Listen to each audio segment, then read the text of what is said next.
ঈদে মিলাদুন নবী উপলক্ষে সবাইকে সালামু আলাইকুম ওয়া রাহমাতুল্লাহ। আপনারা জানেন যে আজকে মহানবী সাল্লাল্লাহু আলাইহি সাল্লামের জন্মদিন। আজকে এই মহামানবের পৃথিবীর বুকে আগমনের উদ্দেশ্যটা কি, সেই উদ্দেশ্যটা আগে জানতে হবে।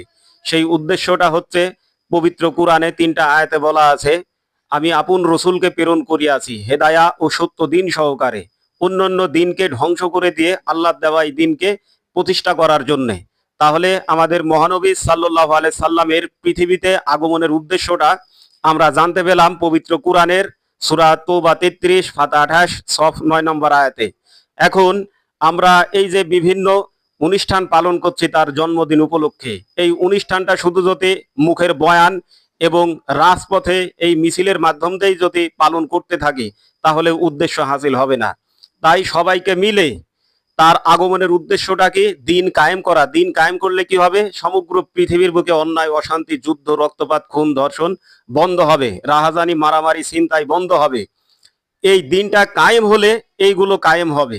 তাহলে যে শান্তি বিরাজ করানোর জন্য, যে শান্তিপূর্ণ সমাজ প্রতিষ্ঠা করানোর জন্য সেই মহামানবের আবির্ভাব, সেই মহামানবের সেই লক্ষ্য উদ্দেশ্য পূরণ করার জন্য সবাই মিলে ঐক্যবদ্ধভাবে এই রাজপথে সংগ্রাম করতে হবে এবং সেই উদ্দেশ্য পূরণ করতে হবে। সবাইকে আল্লাহ হাফেজ। সালামু আলাইকুম ওয়া রাহমাতুল্লাহ। ঈদে মিলাদুন নবী উপলক্ষে সবাইকে সালামু আলাইকুম ওয়া রাহমাতুল্লাহ। আপনারা জানেন যে আজকে মহানবী সাল্লাল্লাহু আলাইহি সাল্লামের জন্মদিন। আজকে এই মহামানবের পৃথিবীর বুকে আগমনের উদ্দেশ্যটা কি, সেই উদ্দেশ্যটা আগে জানতে হবে।